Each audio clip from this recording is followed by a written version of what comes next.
Joe. Hi, I'm Adam. And together, we're the Maladjusted Misfits. And this is the one where we talk about friends. Adam, I thought you were going to bleach your teeth. What? Oh, I thought you said bleach. Oh, gross. Ew, no. Why would I say that? Never mind.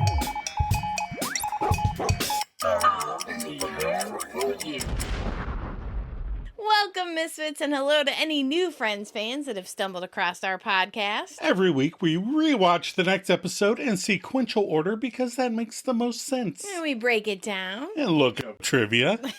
Give our own maladjusted take on the whole schmoofy foofer episode. And we try to make each other laugh. And fingers crossed, one of you too. Hello. Hello. How are you? I'm kind of peeved with you. Why? Because you're going away again. I know. But I'm going to Colorado and I get to say hi to the boy kid while I'm there. Because we haven't seen him for a year. So. Yeah. So I'm going to take him out to dinner. That'll Buy be him nice. a very expensive steak, I'm assuming. Yeah, I have a conference for work, and it just happens to be like 25 minutes from where he lives. Yeah. So I figure, why not? Yeah. Yeah. It'll be fun. It will be. It'll be nice. And then I took a few days off after my conference. So people at work were like, you'll be checking your emails, right? I'm like, yeah. No. What's the episode we're doing this week? This is the one with Ross's teeth. What's your IMDb plot? Well, Ross goes too far while trying to impress a date by over-whitening his teeth. Rachel uses gossip to get her boss to like her, and Phoebe supposedly makes out with Ralph Lauren. Our episode director is returning Gary Halverson. Gary H. Yep. So I read an article in the Metropolitan Opera magazine. Okay. You know, your subscription that you get. No, Yeah. Just kidding. I do get Metropolitan Opera, just so I can go, who would watch this? I'm sure it's not. I'm sure I would really like it if I went. Gary Halverson, who's earned 14 Emmy Awards and directed more than 150 episodes of TV shows like Friends, Everybody Loves Raymond, Two and a Half Men.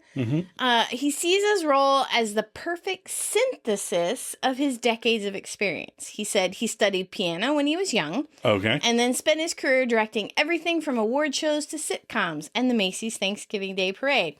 Every single one of those fed into opera, he says, because opera has theater, dance, comedy, and music. Yeah. And they all folded into the last part of my career, which feels like a miracle, which I thought was so sweet. A miracle. A miracle Cute. of opera. Yeah. We have a couple episode writers this week. Okay. We have Perry Rain and Gigi McCreary have the teleplay by credit. Yes. We talked about how he was Al Pacino's driver and she was Harrison Ford's nanny. Remember Right. that? Yeah. Yes. But they met in 1991 while working as assistants on the CBS sitcom called The Royal Family, which starred Red Fox. Don't remember that one. Yeah, because he died of a heart attack Yikes. October 11th, 1991 during rehearsals for the second season. So that led to extensive delays as the network had to either recast or rewrite. This is the big one, Elizabeth. I'm coming to join you. So this created significant downtime for the staff, and during this uncertain period, Rain and McCreary bonded over their unconventional pre-Hollywood experiences, and their first writing credits are working on the show Hanging with Mr. Cooper. Oh. Do you remember that? No. Oh, I remember parts of it. I want to say shit. You want to say shit? I want to say shit. Like Hallie Pete Robinson, she was like a really pretty black lady. Oh, yeah. You know what I'm talking about? Holly Robinson. Holly Robinson, I think. Yeah. Yes. Okay. Holly Robinson was on that show. They joined the writing group of Friends in 1994, saying that the Friends, Rain and McCreary, evolved their comedic voice by prioritizing surprise elements rooted in character attitudes over extended joke sequences. Yeah. Ensuring humor, advanced plot, and relationships in the ensemble cast. Yeah. So it was Yeah. cute. Yeah, it's cute. And then we have story by Andrew Reich and Ted Cohen. So I read an article about them in Vulture magazine. 'Cause Ooh. when they've written so much, IMDb runs out of stuff Right. away. Right, especially for writers. I'm sure for Courtney Cox it goes on and on and on. So, but right. So for Vulture magazine, that David Crane and Marta Coffin worked really closely with the writers, and Andrew shared in the article. At other times, the writers could not overcome Kaufman and Crane's skepticism, as with their suggestion for a storyline in which Phoebe's gusto for Chinese food leads her to attempt to marry it. Oh. Okay. Kaufman said, I just find myself not caring. Oh, ouch. She would regularly respond to pitches that she felt lacked an emotional through line. So writer Andrew Reich, trained to write jokes, found it enormously beneficial to have Kaufman and Crane ask questions like, what does Rachel want in this scene? Right. On occasion, the actors would nix plot lines that they could not stomach, as with the story in which Chandler would sneak into a gay bar because he loved the chef's tuna melts. Oh. Matthew Perry said no, and the storyline was shelved. I feel like bars or strip clubs don't really have chefs. Tuna melts? Yeah. So when was our original air date? The original air date was November 18th, 1999. All right. New to the box office top 10 that weekend was Being John Malkovich, a wonderfully wacky film where a puppeteer discovers a porthole that leads literally into the mind of star John Malkovich. Starring John Cusack, Cameron Diaz, Catherine Keener, and of course, John Malkovich, who I find it funny that they wrote the script and then he got a hold of it and was like, this is fantastic. Oh my God, he thought it was funny and was like, I'll be in it. And it's written by Charlie Kaufman and directed by Spike Jonze. It's a really good movie. I like the scenes where, I don't know how they get to this point, but everybody looks like John Malkovich. There's a baby that looks like John Malkovich. You go through this little door in an office and that's how you get inside Malkovich's mind. Well, John Malkovich takes the tour. That's right. So he gets inside his own head, and then that's the scene where there's multiples of John Malkovich. Yep, that was good. Then we had Sleepy Hollow, directed by Tim Burton. This movie had Johnny Depp playing Ichabod Crane, and in this version, he was an inspector trying to solve 3 decapitations by the Headless Horseman. It was good too. Yeah, really. We go back and watch that occasionally for Halloween. It's a fun one. Yeah. And in the number 1 spot, the James Bond feature, The World Is Not Enough, with Remington Steele as James Bond and Bigby as the baddie, and who could forget Denise Richards as nuclear physicist Dr. Christmas Jones. Oh, yeah, that was not a good one. I was like, hey, that's a good time for movies. I saw those. They were all good. And then you got to that one.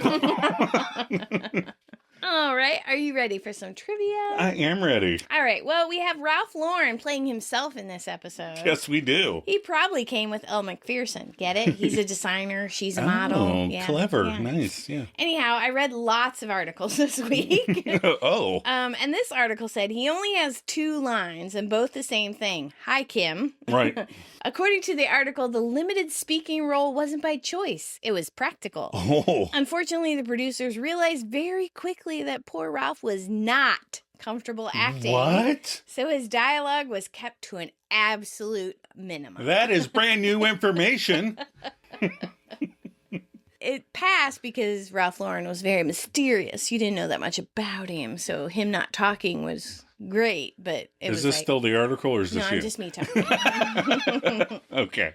Also, his cameo was not accidental. I mean, he paid a substantial amount to the production team to feature his brand prominently. Right. And it worked with the popularity of Friends. The Ralph Lauren brand received significant boost in sales. Okay. Yeah, not us, but someone else.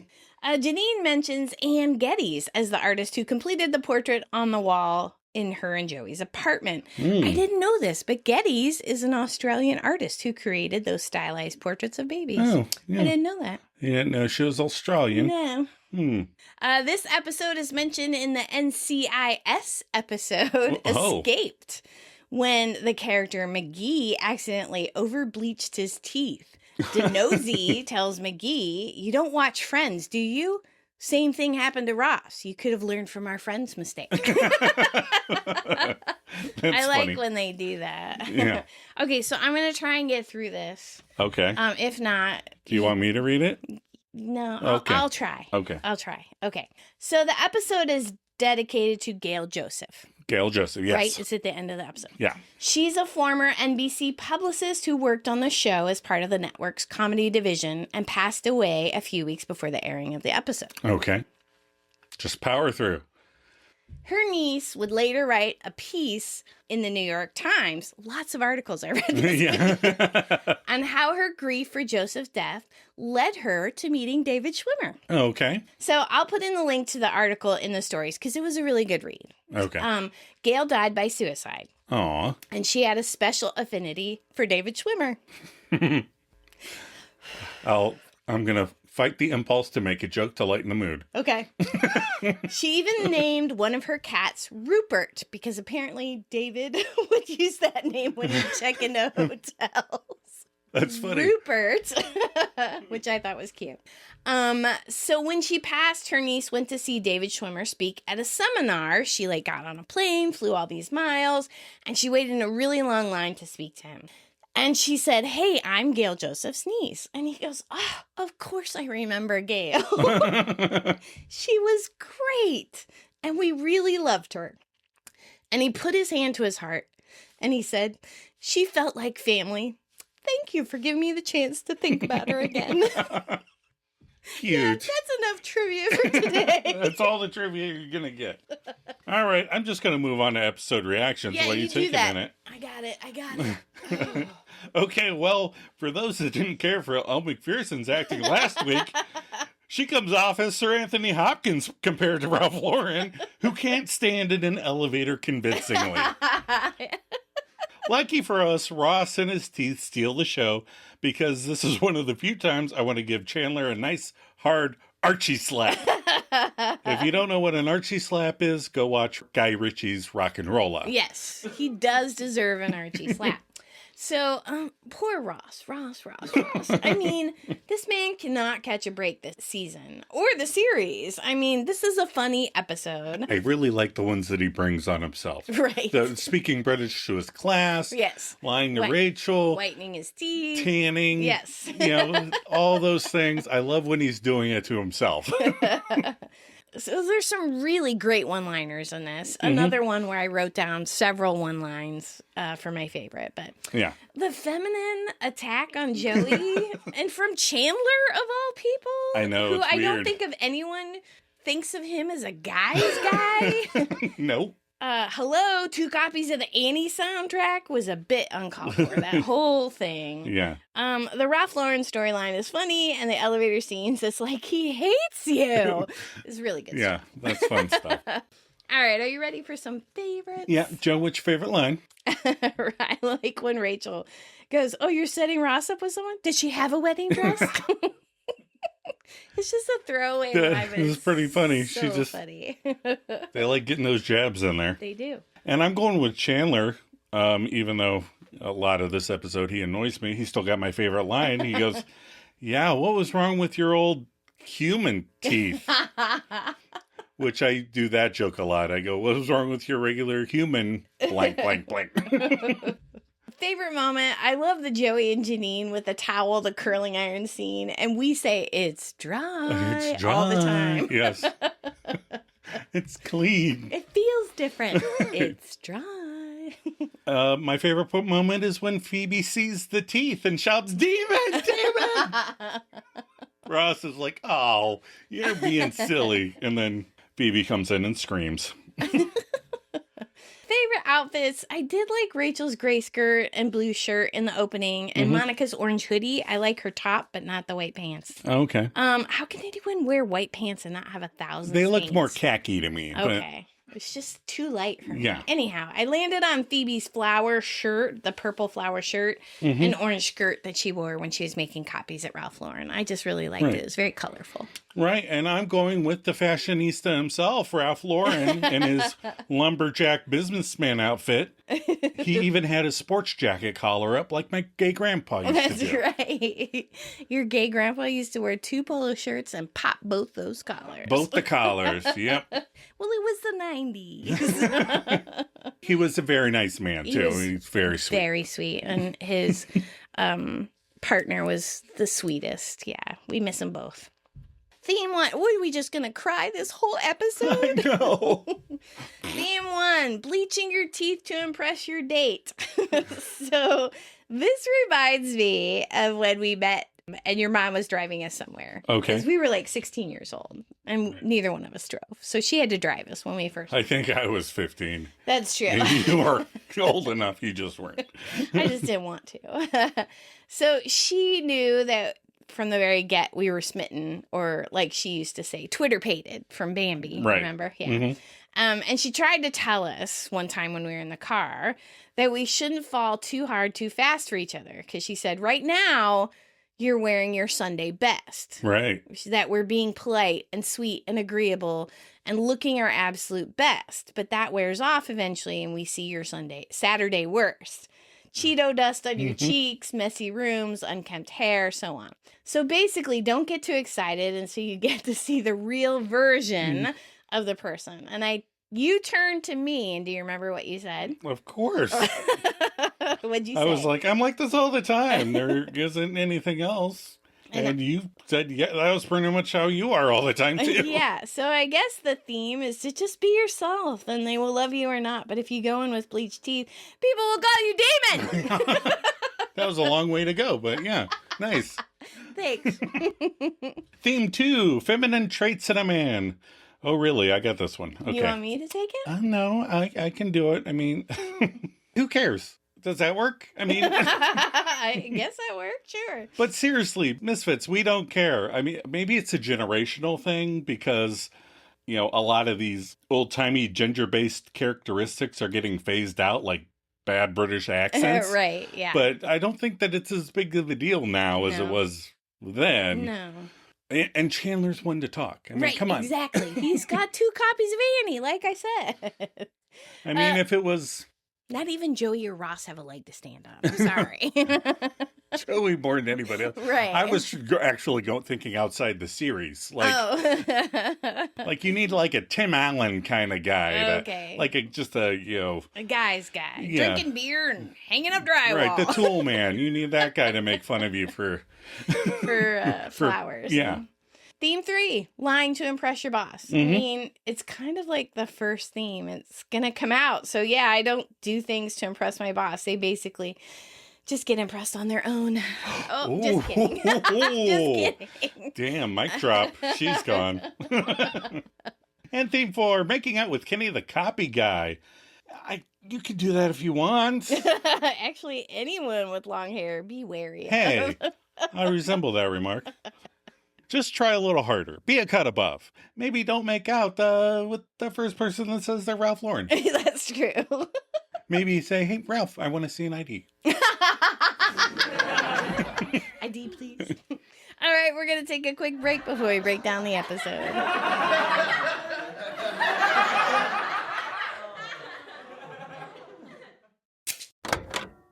Okay, copier. Here we go. Get ready, new massage clients. Phoebe's at Ralph Lauren's making copies. Oh, hey. Hi. I'm just making some copies. Well, that's good. That's what the machines are there for. Sorry, I don't recognize you. Are you new? Yeah, I'm new. I work down on 3rd. Accounts payable, huh? I could tell you were smart. I'm Regina Phalange. Glad to have you on 3rd, Regina. If you don't mind me saying, you are quite the beautiful addition to accounts payable. Oh, I don't mind you saying that. And who might you be? Oh, I like to get to know everyone here. I'm Ralph Lauren. Please allow me to welcome you to the team properly. Oh, okay. Oh my, that's quite the welcome. Ooh, here's some more. All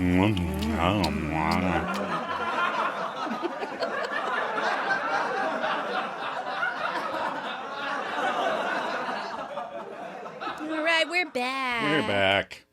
All right, this week we open at JJ's place. That's Joey and Janine.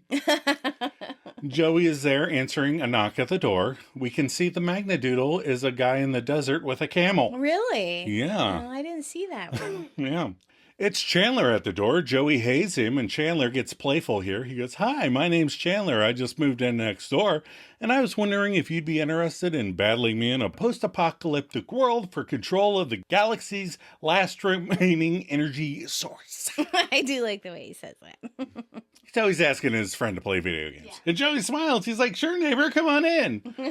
And Chandler asks, "Hey, is Janine around?" And Joey informs his comrade, "No, she's at dance class." Chandler asks, "Hey, can I check out what she did to my room?"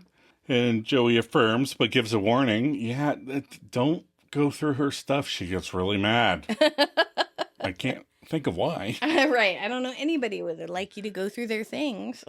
He pulls out the old school Nintendo 64 controllers. So many games of GoldenEye on those, remember? Yes. Chandler goes, "Oh my God, what the...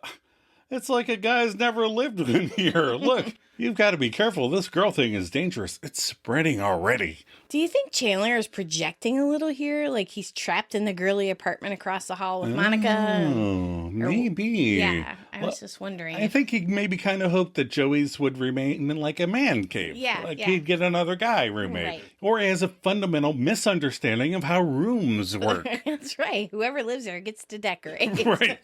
It's not dressed in the original family of Italians that lived in the building before or whoever. Right? From the 20s or 30s.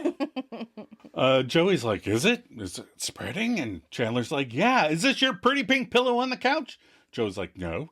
And Chandler's like, "Is this your little tiny box that's too small to put anything in?" My Cthulhu. I love tiny little containers. I don't know why, but I love little boxes. And if they're in the shape of something, forget about it. I know. You know why? Why? Because you're a girl. Remember that time we went to Target and I found a little box in the shape of the world Yeah. and it opened up and I was screaming and you're like, "Just buy it. Can we move Just on?" buy it. I want to leave this area before anybody sees us.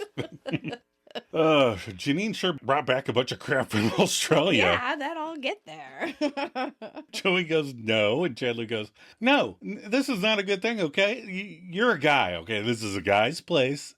If you let this go, you're going to sit around with your fingers soaking and stuff." And then there's a cut line for Chandler and he continues, "And your head is going to be under a big brown drying. It's not good."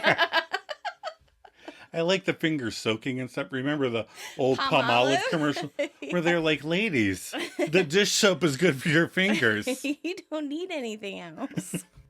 A guy wrote that. Yeah. Don Draper, right? Joey was like, "All right, you're right. I'll talk to her." And Chandler's like, "Yes, talk to her. Be a man." And he's like, "I'm a man." He's like, "Defend yourself." So Monica barges in saying, "Come on, Chandler, we have to hem the new dust ruffle." And Chandler is like, "Be right there, sweetums." Monica leaves and C. Muriel Bing comments to Joey, totally different situation. Yep, there it is. Q, I'll be there for you. All right, we're at Central Perk. The gang's all here. Monica is walking in. Monica enters and offers, "Hey, guys." And Chandler asks, "How was your breakfast with Hillary?" Monica relays that it was okay. She's still kind of depressed because she broke up with her boyfriend. Chandler empathizes. "Oh, yeah?" Ross asks, "Wait, is this the Hillary, your hot assistant chef, Hillary?" Monica affirms that it is, and Ross continues, "The one that always stares at me when I come in?" Oh, boy. And Monica corrects Ross. "You mean the one that looked at you once because you got in her way?" Ross, cocksure. Oh, so you're stealing my phrase. Well, it worked so well last time. It made me a little uncomfortable, though. You can have it back. Ross, overly confident, says, "Still, I could tell she was into me." "Well, why don't you set us up?" And I fucking love Joey's eye roll. Like, he's had enough of Ross dating for a while. Yeah, it's just be alone for a while, man. Get to know yourself. So Rachel comes into frame with her coffee. "Oh, are you setting Ross up with someone? Does she have a wedding dress?" Oh, that's such a good line. I know it is. In some cut lines, Ross whines, "Come on, Monica, I'm serious." And Monica quips, "Okay, I'll do it. But as long as you promise you won't marry her." And Ross agrees, "Fine, But he quickly thinks and adds, "What if she's the one?" And Joey then tells Ross, Man, you have a problem. That's why the eye roll is appropriate, because he's like, dude. Then Phoebe pops into frame and sits by Rachel and says, Rachel, I'm making up flyers trying to get new massage clients, so can I come to Bloomingdale's and use the copy machine? Rachel is a bit confused, but says, well, sure, but they might think it's kind of weird considering I don't work there anymore. Phoebe gasps, oh my God, what happened? Rachel explained to her, I got a job at Ralph Lauren. Phoebe shouts, well, that's great, congratulations. And Rachel points out, yeah, a year ago. Phoebe feels like an ass for not knowing her friend's place of employment, tries to spin it into positive message, and congratulates her again. Well, you lasted a whole year. Good for you.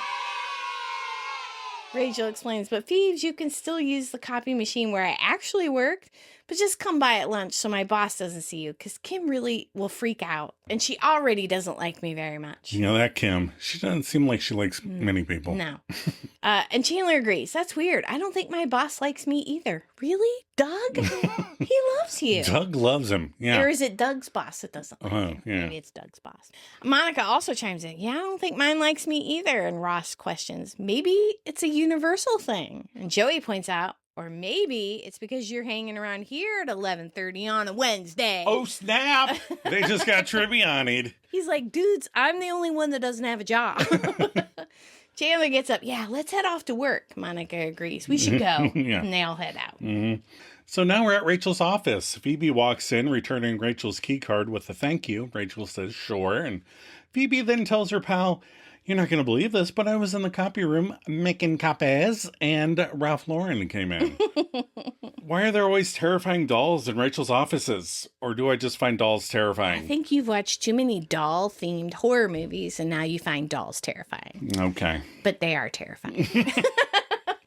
Did you see him back there? They're like little, you make tiny dresses for him. Rachel OMGs and asks, did you talk to him? And Phoebe confesses, yeah, a little. He seems nice. Good kisser. And then Rachel slams on the brakes. What? You kissed him? And Phoebe gives a surfer. Totally.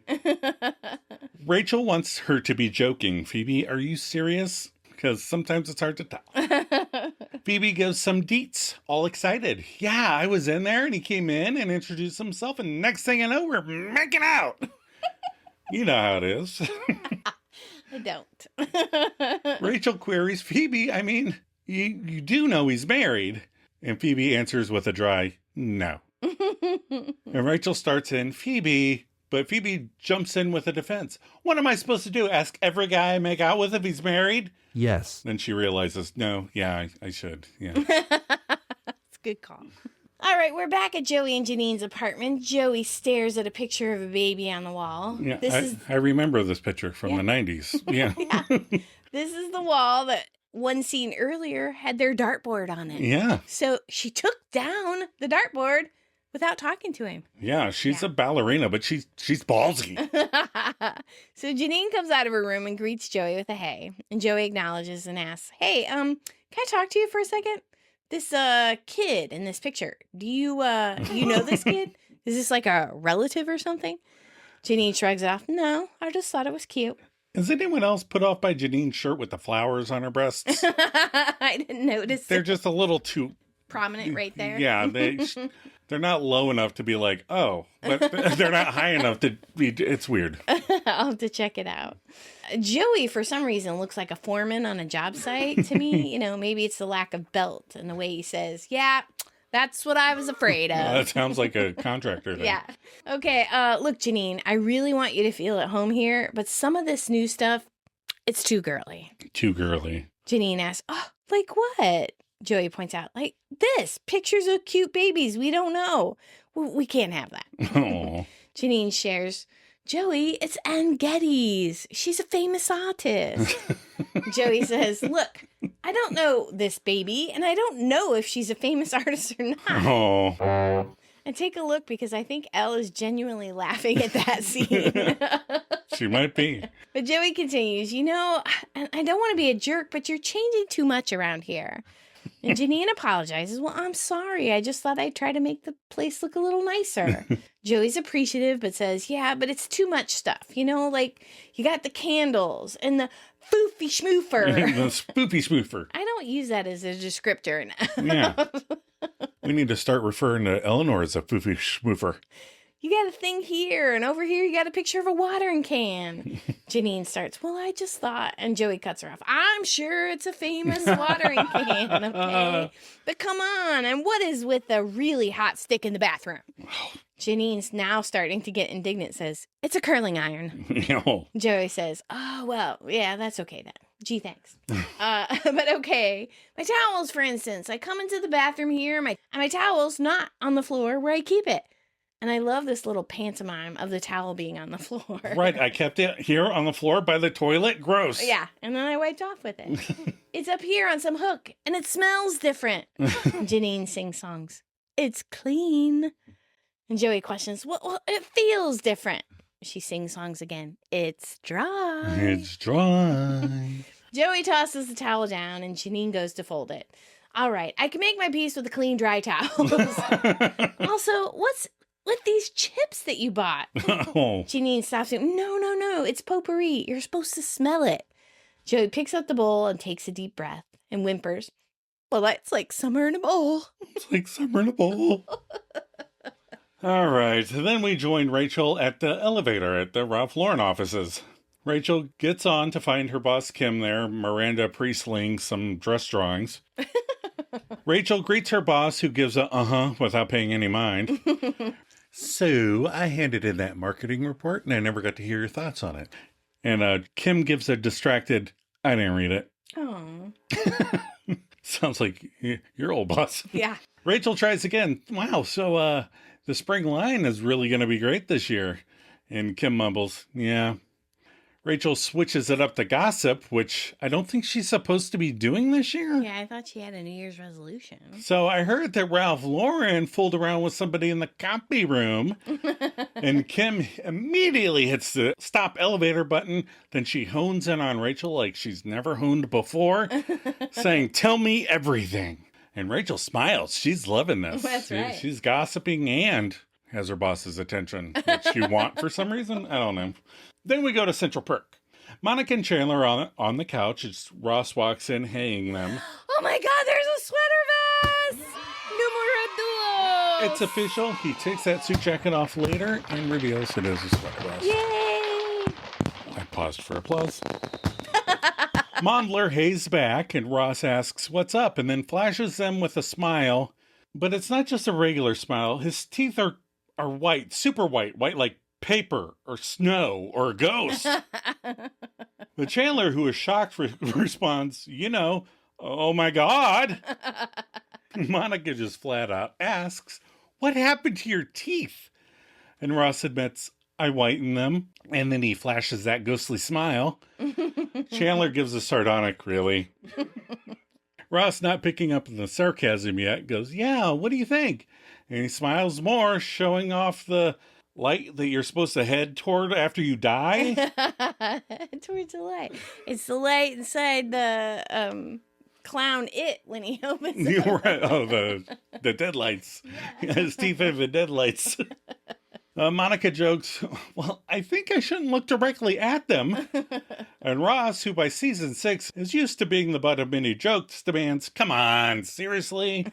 Did you notice his bottom teeth are normal? I mean, they didn't even whiten them in post. It's like he just did his uppers. This was made before you could do things like that in post. He probably sounded real funny with the bottom veneers in, because he kind of sounds funny later. Yeah, he does. Monica tells him, Ross, they're really, really, really white. That's 3 reallys. Chandler asks my best line, yeah, what was wrong with your old human teeth? And Ross is starting to sense that this might be too much, so he admits, well, I did leave the gel on a little longer than it said to. And Monica asks, how much longer? And Ross discloses, a day? So I looked it up. Right. Most teeth whitening formulas should be left on 15 minutes to an hour. But Ross thought, no, no, no, no, no. I'll do an entire day longer. I have no Sunday plans. Just gonna lay on the couch and whiten my teeth. So Monica questions, Ross, you know tonight is your date with Hillary. And Ross informs his sis, I know, that's why I did it. Come on, are they really that bad? Chandler mocks supports his buddy. No, no, no, you'll be fine. And then he asks Monica, Hillary's blind, right? And Monica snides, she will be after tonight. And Vaughn and Chan enjoy their little combined effort as Rachel comes in. Ross decides to try his luck on Rachel. He goes, hey, Rach, do you notice anything different? And he doesn't even smile yet. Right. But then Rachel shrewdly observes, yeah, your teeth, I saw them from outside. What's with Snippy Rach? I thought they made up after their divorce. Oh, yeah. She's in a bad mood. When somebody's lobbing them at you, Yeah, you that's just... true. Ross gives a head shake and leaves, and Rachel plops down beside her two friends, saying, you guys are never going to believe this, but Phoebe made out with Ralph Lauren. And Chandler goes, what? And Monica, OMGs. Rachel's like, yeah, I know. She ran into him in my office and they just made out. And the craziest thing is, now my boss likes me because I told her about it. And she said it was the best gossip she's heard all year. And then Chandler takes the piss. I'm proud of all my friends today. Yeah, this was a contender for this line. It was a nice little, nicely timed jab. Yeah. Monica's does not agree with Chandler, this time revealing, oh, God, Rachel, I can't believe Phoebe made out with Ralph Lauren. I am so jealous. No. And Chandler goes, hi, I'm Chandler, your live-in boyfriend. And Monica takes the catalog from Rachel. And Chandler, please, come on, look at him. Chandler takes a look at the older designer and says, well, I am no woman, and he's helping me get to $1 million an episode, so that is one tasty dish. And this one was funny, too. He says that Ralph Lauren is a tasty dish, but he yells at Joey for arranging flowers. Right. Incredible. So in comes Phoebe with her copies. She sees the catalog and goes, ooh, who's the silver fox? And Rachel takes back the catalog and she tells, well, that's your makeout buddy. Don't you recognize him? Oh, wait. And she holds up the catalog in front of her face, pretending to be Ralph Right. Lauren. Ooh, Phoebe, I love you. Kiss me, please. And Phoebe laughs, that's not Ralph Lauren. Sounds like him, though. Rachel's like, what? And Phoebe discloses, yeah, no, Ralph doesn't look anything like that guy. He's young, and he's got long hair and a beard. Me, and a hacky sack. No. Rachel OMGs before squealing, Phoebe, that's not Ralph Lauren. That's Kenny the copy guy. They hired a guy just to make copies? There's always people like Ray Green who never learn how to do anything. Phoebe is now confused. And Rachel says her inner monologue out loud. Oh, I told my boss that someone made out with Ralph Lauren. If she finds out I lied to her, she's going to hate me even more. Phoebe! And poor trusting Phoebe asks, why would the copy guy say that he's Ralph Lauren? And Rachel informs her ditzy friend, to get you to make out with him. And Phoebe gives an, aww, that's a little too cute for someone who just got lied to. All right, we're at Ross's apartment. Ross and Monica are there. Monica's holding up shirts to Ross's face and saying, okay, maybe this one will make your teeth look less white. No. She has a pile of shirts laying there and continues, okay, colors that don't work are blue, yellow, green, red, black, white, orange, and purple. And just a couple cut lines, Monica asks, do you want to try this highlighter again? As she shakes a highlighter at him. And Ross puts a hand over his tummy and goes, no, I think it poisoned me a little. Wouldn't stay on your teeth. So Ross whines, the date starts in like an hour. What am I going to do? Monica offers an idea. Hey, Ross, maybe if your skin was lighter, your teeth wouldn't stand out so much. Ross quips, oh, great. So all I need to do is get some new skin. Nah, save the new skin line for when you go self-tanning. It was the late 90s. He could have Michael Jacksoned himself whiter. Oh. So Monica corrects him. I'm just saying, if we put a little bit of makeup on you, and Ross puts an abrupt stop to this convo, whoa, we're not 13 anymore. So He did the bee thing until he was 13? Well, I think Bee evolved up until he was 13. Evolved, oh. You know, she was a little old lady and then she became a sexy woman who wore makeup. Oh, That's my hypothesis. Anyway. okay. Wow. So Monica reminds him, Ross, this is the only thing left that has a shot at working. And Ross questions, but won't you notice I have makeup on? Mm. Monica pshaws, please, half the guys out there have makeup on. No. And Ross is like the rest of us. What? Monica corrects herself. All right, half the people. I mean, just try it and see. Ross is emphatic. No, I'm not putting on makeup. No. There's a knock at the door and Phoebe enters with hello. Oh, good. Ross, could you put some of these flyers for me?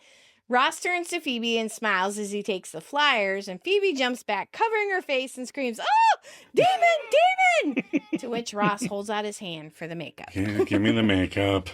Then we cut to Chandler and Monica's apartment. Chandler and Monica are sitting at the kitchen table making potpourri sashes. So much potpourri this episode. Oh.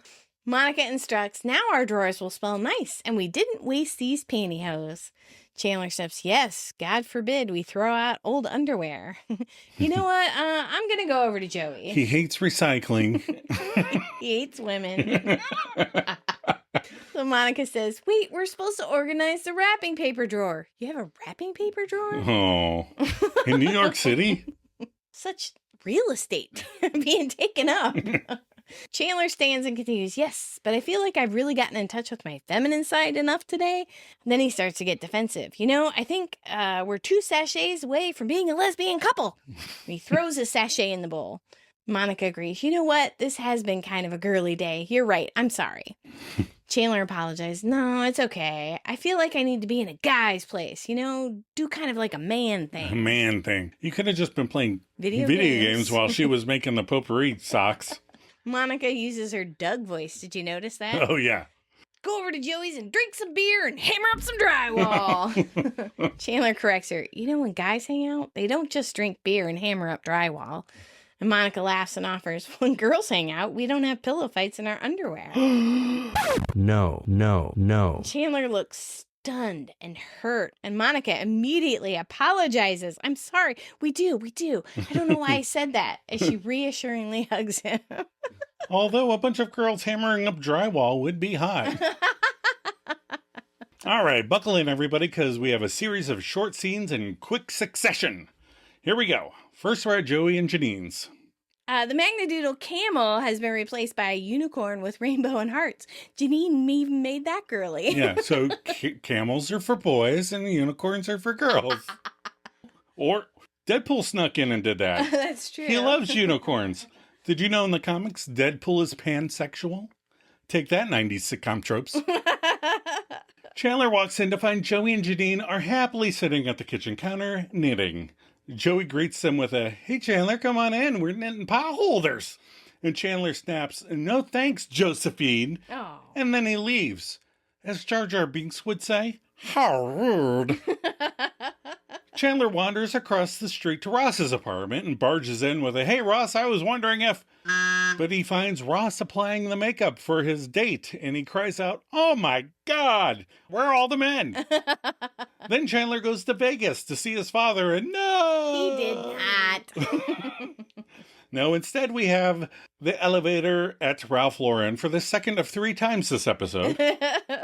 Kim's waiting for it this time, and the doors open to reveal Rachel. Rachel goes, oh, hi, Kim. And Kim returns the greeting, hi, Rachel. And Rachel starts in, yeah, remember that thing I told you that happened yesterday? Well, it didn't happen. And Kim asks, you didn't cancel the fabric order from Taiwan? No. And then Rachel admits, okay, 2 things didn't happen. I guess Rachel only has that unwavering dedication to her job when she's dating Ross. And has to keep out of the apartment somehow. Remember I told you that someone made out with Ralph Lauren in the copy room? Well, it turns out that's not true. And Kim questions with a little attitude, oh, that's not true.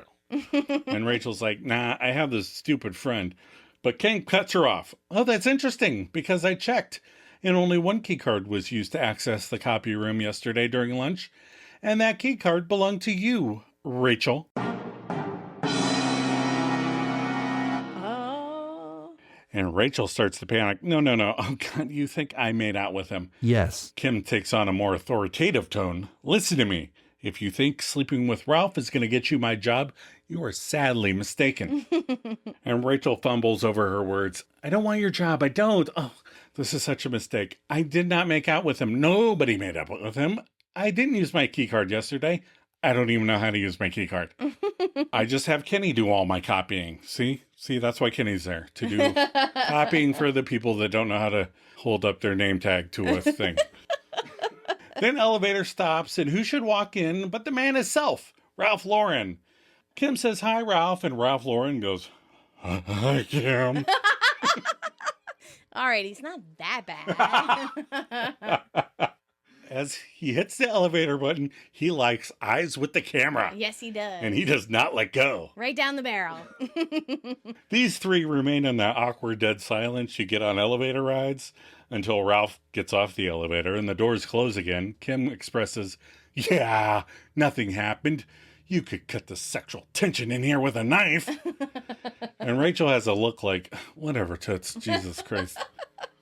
So we're at Hillary's apartment. Hillary and Ross are having dinner. Aww. And Hillary is played by the lovely Missy Pyle. Yeah. She's been in a ton of stuff. Things we liked was Galaxy Quest, Dodgeball, Gone Girl. Yeah, the kid girl. And I even saw her on a season Milan episode.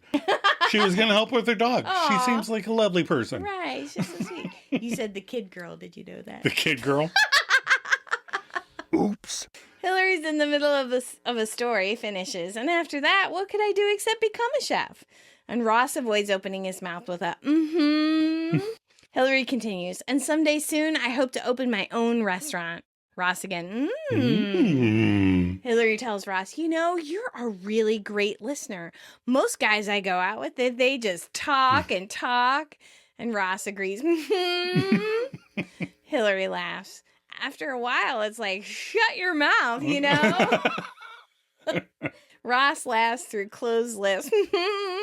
And Hillary points out, I've been talking too much. Why don't we talk about you a little bit? Ross hesitates because talking involves opening his mouth. Yeah. Hillary eggs him on. Come on, I want to know. And he hesitates. But covers his mouth with his hands and says, okay, I'm from Long Island. I came to the city for college. Okay. I have a 5-year-old son, and in my spare time, I like to read spy novels. But let's talk more about you. And he drops his hand and closes his mouth. Okay, over to Joey and Janine's apartment. The Grumpus walks in to find Joey and Monica are sitting on the floor arranging flowers, as Joey is giving a Martha Stewart lesson. So what's really neat is if you sear the stems of the flowers first in a frying pan, your arrangement will look fresh much longer. And don't lie to the FBI. They don't like it. Monica's like, oh my God, Joey, that is such a great tip. Chandler butts in with his Grumpus butt. Monica, could you excuse me for a second? I need to talk to the girl with the flowers. Monica replies, okay, but Joey, come over later because I'm going to teach you how to make a bird feeder out of just a pine cone and some peanut butter. And Joey smiles, oh, I love birds. You and Phoebe. Monica leaves and Chandler shuts the door before condescending, what is the matter with you? And Joey asks, what? And then Chandler goes on an anti-flower rant. You're arranging flowers. You've done flowers. You got a picture of a baby dressed like flowers. This is not Joey. And Joey responds, hey, look, I'm still Joey, okay? Flowers are just, nice to look at. And there happens to be a picture of a famous artist, of a famous baby. No. So close, Joe. Chandler then slams Joey with a schoolyard taunt of, you're turning into a woman.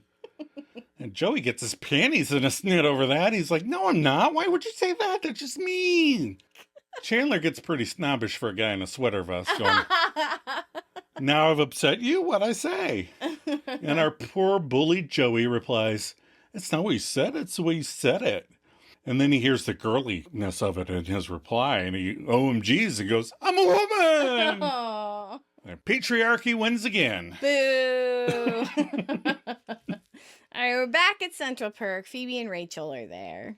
Rachel tells Phoebe, now she thinks that I made out with him and I did it to get her job.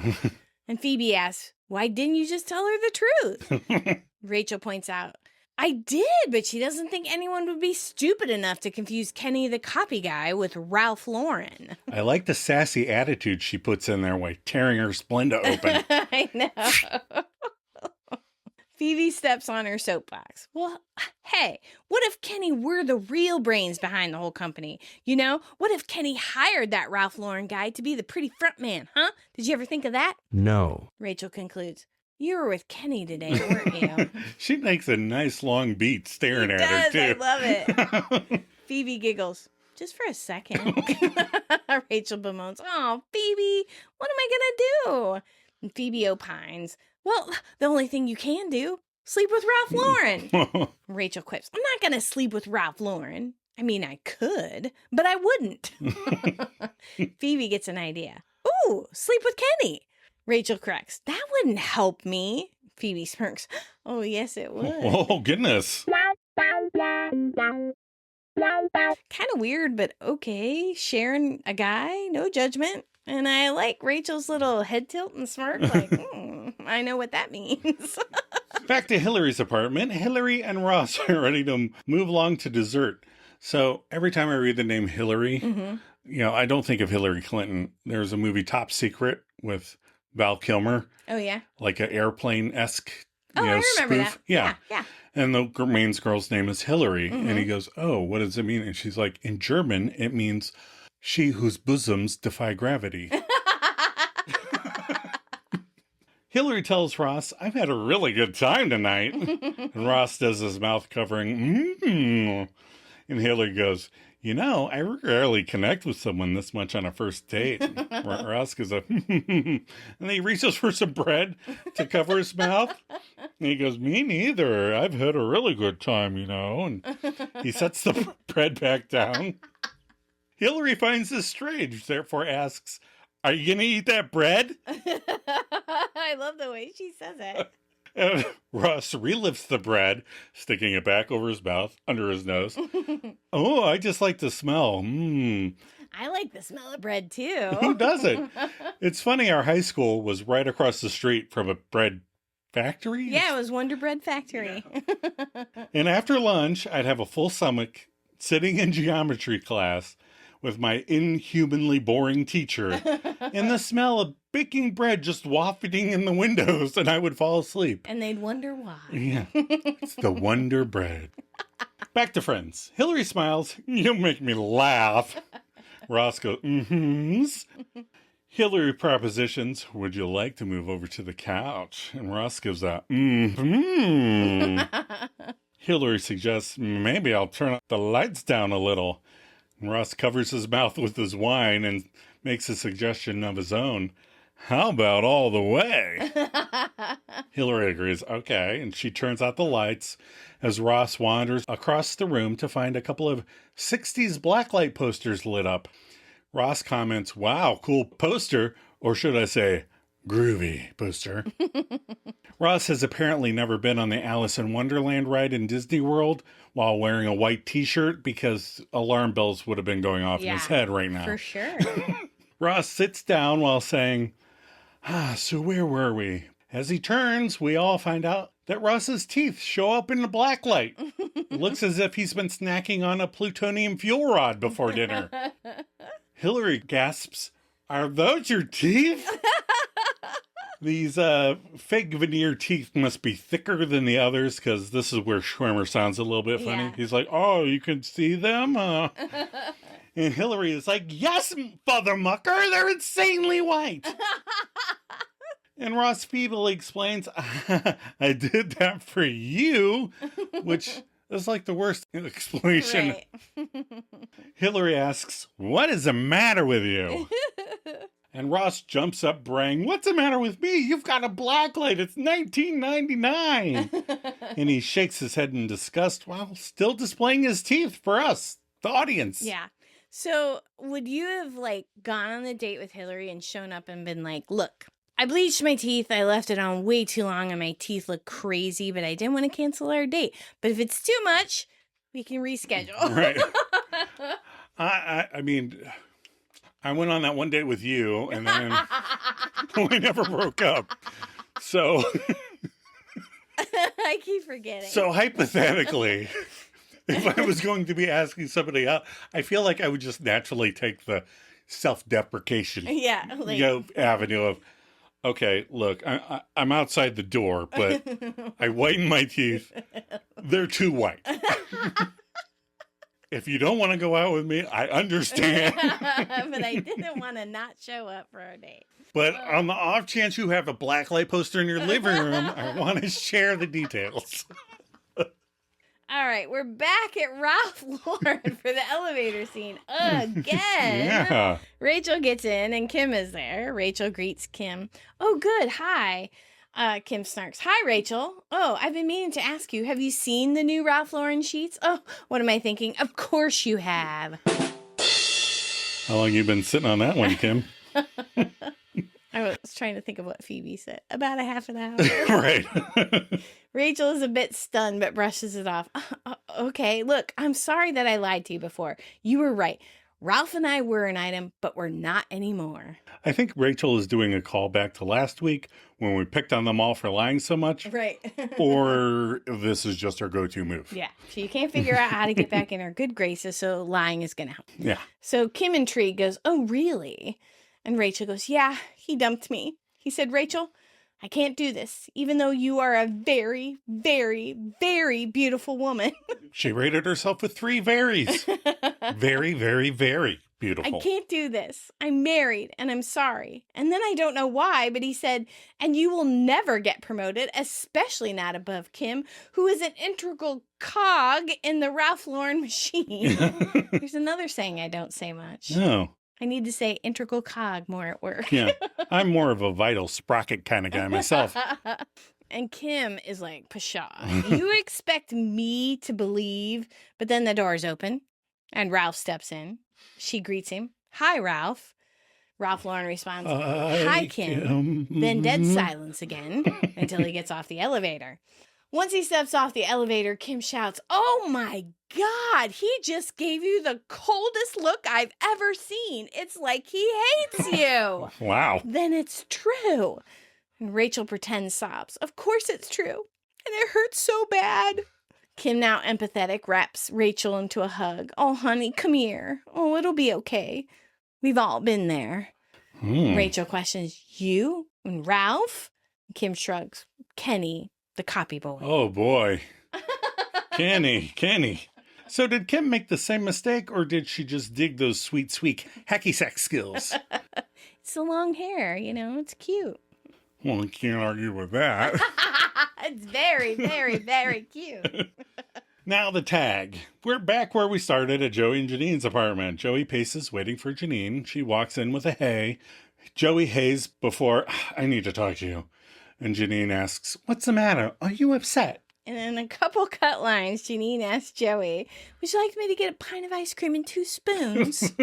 Joey replies, no ice cream. No ice cream. That's too feminine and enjoyable, he continues. No, I'm sorry. I've got to get rid of all this girly stuff. I got to be a man. The living room has to remain a guy's place, okay? That's the way it's got to be. And Janine has been very nice about this entire thing. She goes, well, if that's what you want, I'll just put it all into my room. So Joey is relieved, like the weight of 1,000 flowers is lifted off his shoulders. He's like, great, thanks for being so understanding. I mean, I didn't want to make a big deal out of it, And then he mutters, you could put the picture of the famous baby in my room. I mean, if you want to. And Janine's like, okay. And Joey then suggests, and maybe the watering can here. Okay, Joey has crossed the line I cannot stand by. I cannot tolerate people praising art containing watering cans. Adam really hates farmers market art. So Janine agrees, sure, that Joey suggests. And a couple of these little tiny boxes. Janine smiles. Joey, do you want me to put it all in your room? Joey gives in, smiling. Okay. That's the end of the episode. I'm going to see if I can get Adam back for the wrap-up, I think. I mean, cut and print.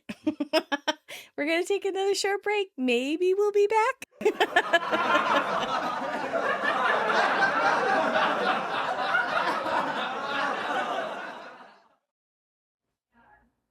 I'm Alessandro. This is Alessandro's. Oh, hello, Hillary.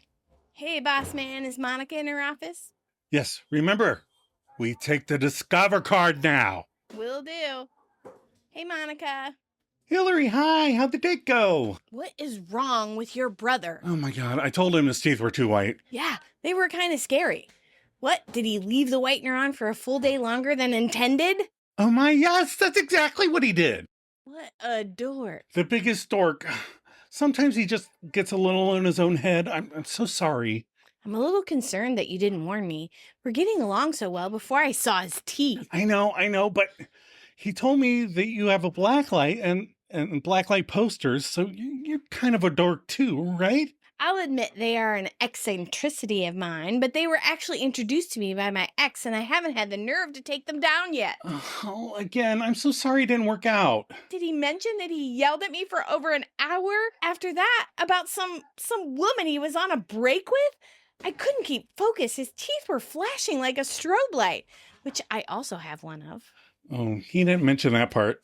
See, I don't know if I can trust your judgment anymore. Wait. You're not quitting, are you? After the breakup and this, I think I might move back home. No, don't quit. I need you here. I have a friend you could date. He's going through kind of a girly phase. We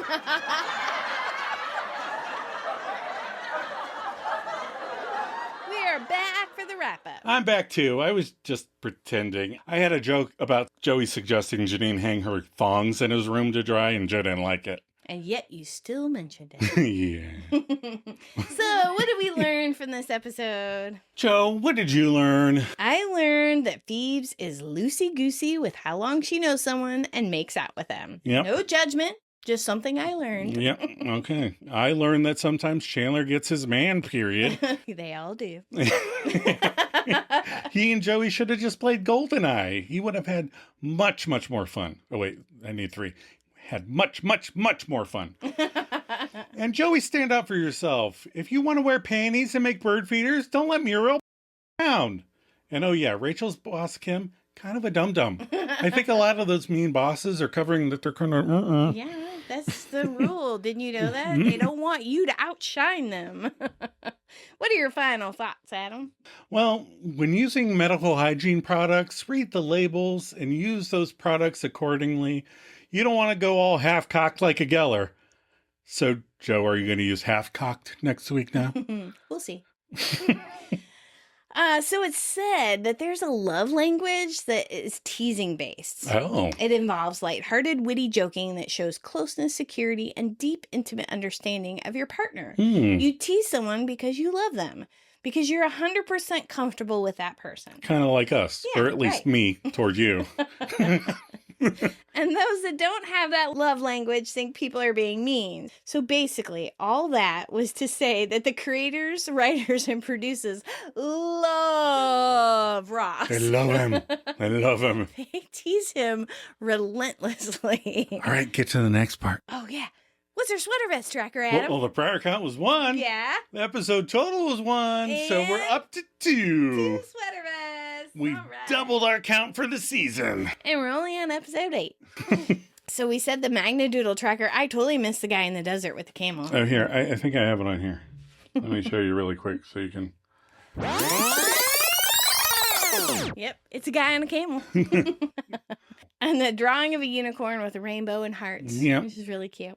What was our IMDb rating for this episode? It was 8.3 out of 10 stars with 5,600 ratings. All right, so we did have a listener write in, a misfit, Sandy D. Yes! Yay! I'm going to sit down. Okay. She writes, here's my review on season 6, episode 8, the one with Ross's teeth. This one always cracks me up. Ross's glow-in-the-dark blue-black light special for Hillary's teeth. I love how he covers his mouth during the whole date. My favorite line is Rachel, it's mine. Oh, are you setting Ross was up with someone? Does she have a wedding dress? Yep, it's a good one. Her favorite outfit is Janine's white and red striped sweater, which is so funny, Sandy, because I almost picked that. I thought it was super cute. It was cute. I had that, and like Rachel had on a black dress at some point. Yes. And then I was like, I kind of got to mention Ralph Lauren. And, right? He is a designer. Yeah. My favorite moments are when Joey is asking Janine why all the girly stuff is around. Famous babies, famous watering cans, really hot stick in the bathroom, weird chips that smell like summer in a bowl. Right. He's out of his element. He doesn't know any, despite having 7 sisters, he doesn't have any frame of reference for this. And finally, a sweater vest. Chandler's Yay! wearing one when Joey's arranging flowers with Janine. You know, it's getting cold out. It is. I'm giving this one 7 out of 10 coffee mugs. Also, a little tidbit from the one on the last night when Rachel was saying goodbye to Monica, she gave her key to Monica. But on the last one, the final episode, Rachel lays her key on the counter with the other 5. Yeah. Maybe she gave it back to her. Maybe she had 2 keys and She just only- gave back the one she knew about. Thank you for being so funny. I start 3 weeks of jury duty next week, so I'll have lots of travel time to listen to podcasts. Have a great week, Misfits. Sandy D. Oh, well, thank you. Good luck on jury duty. Yeah, I never get called. No. No, you haven't gotten called either. Well, you I got went- once. I got once. You said you were going to go in with like the Necronomicon or something. No, I just, when they swear everybody in, Mm-hmm. they're like, does anybody want to, instead of swearing on the Bible, you can like admit to tell the truth. Right. They're like, does anybody want to do that not on the Bible? And I was the only one in the room that did that. And you weren't picked. And the guy next to me was the last guy picked for jury. Oh, So really? I was thinking once they hit me, I was going to be an automatic kick out. Oh, yeah. Since I... Didn't swear on the Bible. All right. What is next week's episode? Next week is one of my faves, the one where Ross got high. Tell us what your synopsis is. On this very special Thanksgiving episode, Joey and Ross want to introduce hot drunken dancers to the new world. Rachel has a bit of a trifle making an English trifle, and Ross has trouble being honest on Truth Day. It's Thanksgiving Day. Oh yeah, it's not Truth Day. That's right. Are you ready for some maladjusted content? I sure am. All right, so you ready for this week's maladjusted question? Oh yeah. Oh, yeah. If you could ask any Friends cast or crew any questions, what would it be? Or which cast and crew would you love to have on the podcast? Oh. I think it would What's be, your answer? I Give think me it your would be answer. fun to have Marta and David Kaufman Yeah. on the podcast. I think Yeah. it would be fun to talk to them about the show. And I mean, I think any one of the characters Yeah. would be great. Like, I think Schwimmer would be fun to talk Yeah. to because he goes on to direct a bunch Right. of them. Right. And he Right. was the one that kind of took the lead on grouping them all together Yeah, and instead kind of of... So I, Negotiating separately. And, yeah. Yeah. So I feel like he would be a good one to kind of get kind of the interior, how the world worked as a whole. Yeah. Yeah. That would be fun. But any of the, I mean, Lisa Kudrow, she would just be, any of them would be They fantastic to would, talk to. for sure. And then the second question is, what does a typical day look like for you? A typical day for you? For both of us. Okay, well, you go first. Well, I get up. I don't ever start your day with I get up. That's from The Office. Anyway, I work out first thing in the morning. So we either go for a walk, but we definitely lift weights first thing in the morning. Yeah. I'm on dog duty first thing. So I get up, let the dogs out. Adam comes down. We lift weights. I get dressed, do my hair, go to work. Right. Sometimes I get sucked into whatever Adam's watching and he has to pause it and go, don't you have to go to work? So yeah, then I head to work and I'm in the office till about 5 o'clock because Adam texts me every day at 5 o'clock on the dot. Yeah. Are you leaving? Are you- Well, I was always the guy that ducked out like 10 till. So I'm like, is anybody looking? All right, bye. But my office is all the way in the back corner. Yeah. So I have to walk by every single person. And your new place, they're all glass offices, Yes. so you can't even No, sneak. I can't. Stupid open concept. Can't eat a donut without someone knowing. Damn Property Brothers. But I have lots of meetings. I'm on the phone a lot. I'm on video calls. And then I come home. Yeah. And Adam makes dinner before I get home. So we usually eat when I get home. and we watch Jeopardy or The Price is Right or Right, something friendly because the girl kids down there. Down there. Sometimes we watch the Friends episode right before we record. Right. And then it just depends. If I'm like really spaced out, I had a hard day, I just zone out on my phone, and Adam watches funny things or plays video games, and we talk. I'll read him stuff all the time. Right. She's always reading me crazy movie lists whenever I'm playing games or something. It's ways to interact with you while you're playing. Yeah, I can't do I play like Fortnite and stuff, but I can't do the headphones talking to other people. Oh, no. I always play by myself, and I have to play music. I can't, so. The sound is completely turned off because the sounds would bother me. And we play music, and then I read lists from social media to you. And then my day with the girl kid is, we get up and try to keep busy in the mornings till around lunchtime. And then I kind of let her do her own thing. And so a lot of times she goes for walks. It's getting nice outside. She's getting back into that. And I'll work on podcast stuff. Yeah. And does the yard work, does the laundry throughout the day. He's a good husband. Yeah, I'm a Mr. Mom. Yep. I base my life on that movie. And I bring home the bacon and fry it up in a pan. Oh, thanks for the questions. That was fun. And we watched some really good movies this weekend. We watched Send Help, which is that new Rachel McAdams movie. Yeah. So good. Yeah. Yeah, Sam Raimi directed it. Yeah. You could definitely tell. It's really good. It's about her and her dickhead of a boss get stranded on this island. And I'm not going to tell you because it would give it away. But she's really gross at the beginning. She's quirky and weird. Yeah. And she's kind of like a smarter Phoebe. Yeah. She's kind of got that, I'm kind of focused on this thing and I don't care about anything else. Right, yeah. And she kind of goes through a growth experience. Yeah. It's kind of good to see her come out of.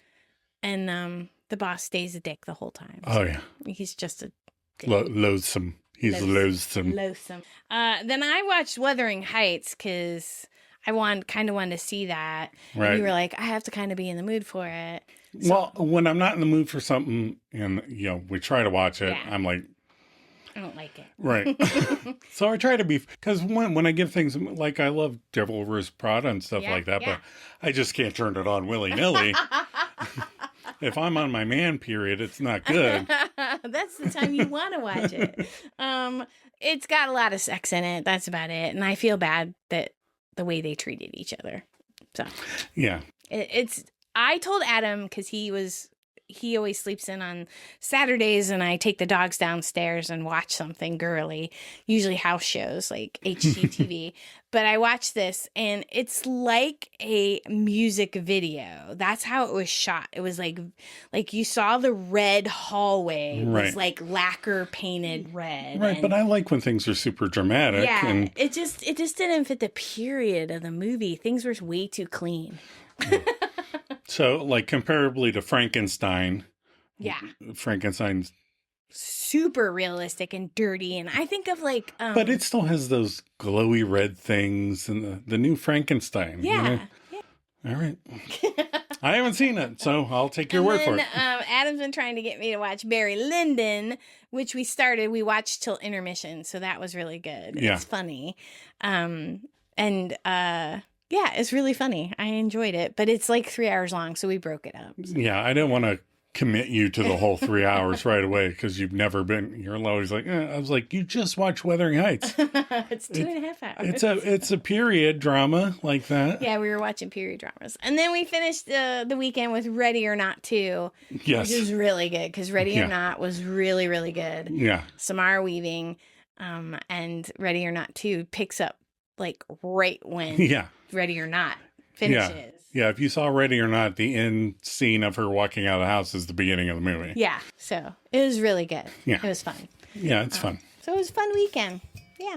All right, anything else? Well, I don't think so. All right, we should wrap this up and let these people go. Okay.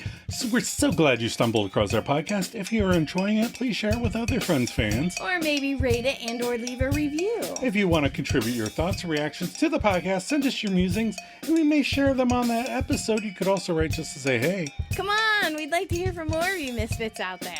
Check the show notes for details. You know how to get a hold of us. Yes. Also, check out the Facebook page and That's right. Instagram page. Thank you, Sandy D, for writing Yes. a review. Thank you, Sarah H, and I think it was Rochelle W who sent us in the other question. So thank you for those questions. Thank you very much, Joe. Are you ready for a cup of coffee? Always.